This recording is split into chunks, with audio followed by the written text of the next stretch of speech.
آپ اسے دوبارہ سے جسمانی ریمانڈ میں بھجوا دیتے ہیں اور اس کا جو قصور ہے اس سے بڑے بڑے قصوروار اقتدار میں بیٹھے ہوئے ہیں،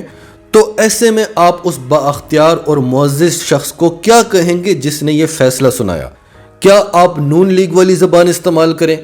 کہ ہم عدلیہ کا گھیراؤ کریں گے، ججز کو ڈائریکٹ دھمکیاں دیں، یا آپ یہ کہیں کہ ہم آپ کے خلاف قانونی کارروائی کریں گے؟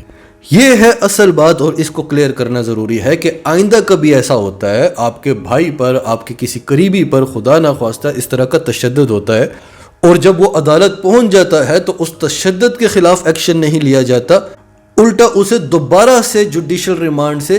جسمانی ریمانڈ میں بھجوا دیا جاتا ہے، تو آپ کیا کہیں گے؟ ہمارے حساب سے دنیا کے ہر کونے میں جہاں پر قانون مضبوط ہو وہاں پر آپ یہی کہہ سکتے ہیں کہ میں تمہارے خلاف قانونی ایکشن لوں گا، اور خاص طور پر جب وہ کسی ایسے عہدے پہ بیٹھا ہوا ہے جو عہدہ آپ کے لیے نہایت ہی قابل احترام ہے، تب تو آپ اسے کوئی اور دھمکی دے ہی نہیں سکتے، آپ صرف قانونی ایکشن کا ہی کہہ سکتے ہیں، قانونی کارروائی کا ہی کہہ سکتے ہیں۔ لیکن بہرحال آج کل جو وقت چل رہا ہے سارا سسٹم عمران خان کے خلاف ہے، بڑے بڑے چور بڑی بڑی کارروائیاں کر کے اقتدار میں بیٹھے ہوئے ہیں، اور عمران خان کے خلاف کچھ نہ کچھ ڈھونڈنے کی کوشش کی جاتی ہے، تو ایسے موقعوں پر عمران خان کو محتاط رہنے کی ضرورت ہوتی ہے، کیونکہ بھلے آپ کہتے رہیں کہ فلاں نے یہ کہا تھا، فلاں نے یہ کہا تھا، وہ میٹر ہی نہیں کرتا، کیونکہ ان کے پلے ہی کچھ نہیں ہے، پکڑنا آپ کو ہے، دیوار سے آپ کو لگانا ہے، تو آپ کے خلاف ہی کچھ نہ کچھ ڈھونڈا جا رہا ہے کہ آپ کے منہ سے کچھ نکلے۔ اب ہمارے حساب سے عمران خان کو سمجھداری سے کام لینا چاہیے، اور عمران خان کو جواب دینا چاہیے کہ ہمارا کوئی بھی ایسا مطلب نہیں تھا، ہم نے قانونی کارروائی کی بات کی تھی اور ہم نے قانونی کارروائی شروع بھی کر دی ہے، اگر آپ کو یہ دھمکی لگی ہے تو ہم معافی مانگتے ہیں۔ اس سے کبھی بھی کوئی بڑا لیڈر گر نہیں جاتا، اور جہاں تک عمران خان کے فالوورز کی بات ہے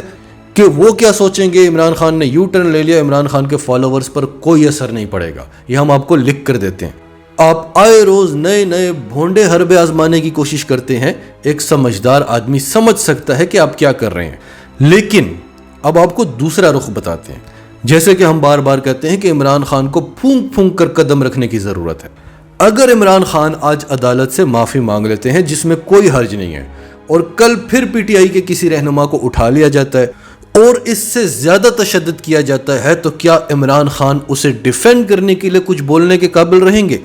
کیونکہ قانونی کارروائی کا کہنا یہ تو توہین عدالت ہو گئی، تب عمران خان کیا کہیں گے؟ اور اگر عمران خان نے مجبور ہو کر کہہ دیا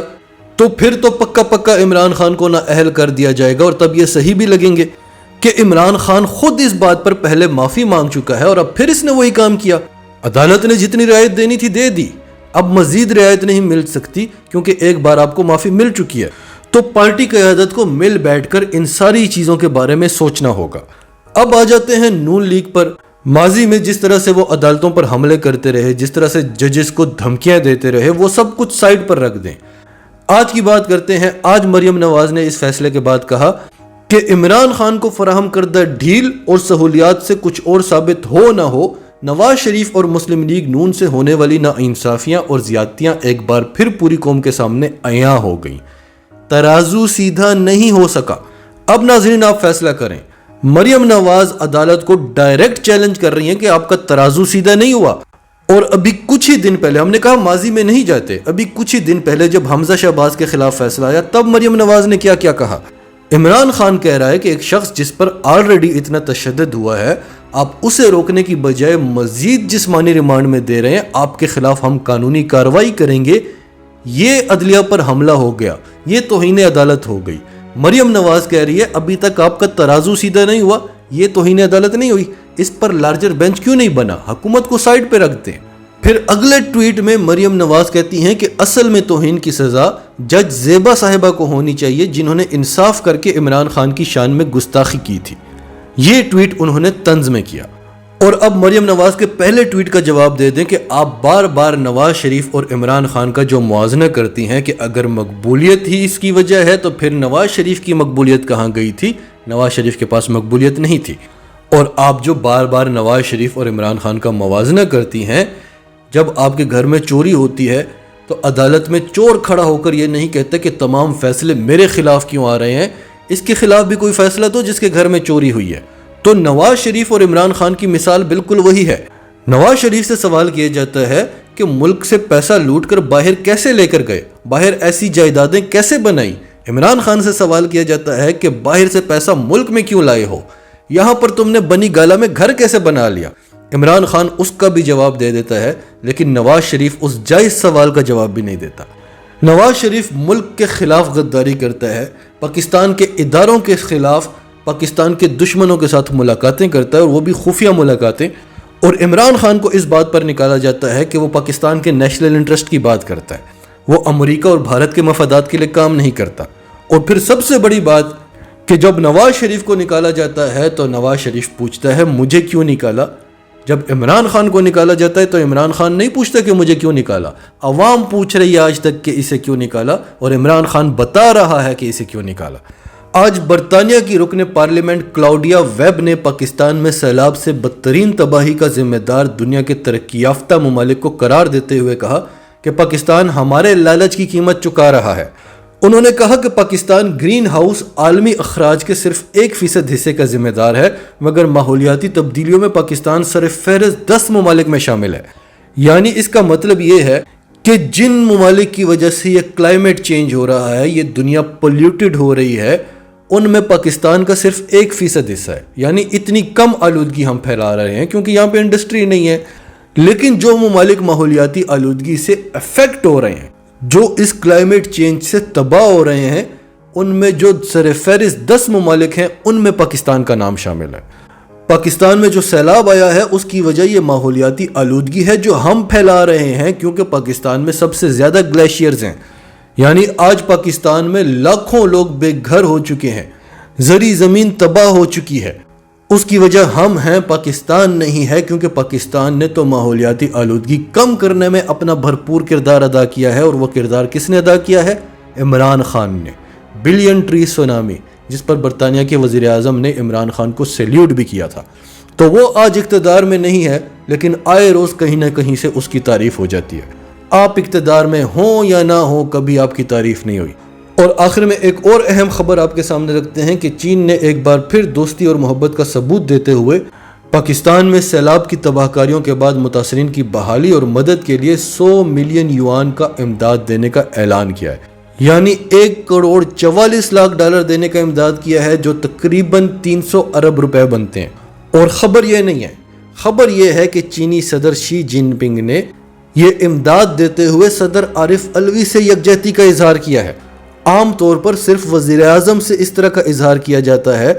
چینی صدر نے صدر عارف الوی سے اظہار یکجہتی کا اظہار کیا ہے، کیونکہ عمران خان اس وقت کسی ایسے عہدے پر نہیں ہے، تو عمران خان کا آدمی جو اس وقت پاکستان کا صدر ہے، انہوں نے ان کے ساتھ اظہار یکجہتی کا اظہار کیا ہے اور امپورٹڈ حکومت کو ان کی اوقات بتائی ہے۔ ناظرین، آپ کی اس سب کے بارے میں کیا رائے ہے؟ کمنٹس میں اپنی رائے کا اظہار کرتے رہیں، اور اگر آپ ہمارے چینل پر نئے ہیں تو ابھی سچ ٹی وی کو سبسکرائب کریں، سچ ٹی وی فیملی کا حصہ بنیں، اور ہماری ویڈیوز پسند آئیں تو انہیں لائک کریں، شیئر کریں، تاکہ زیادہ سے زیادہ لوگوں تک یہ میسیجز پہنچتے رہیں۔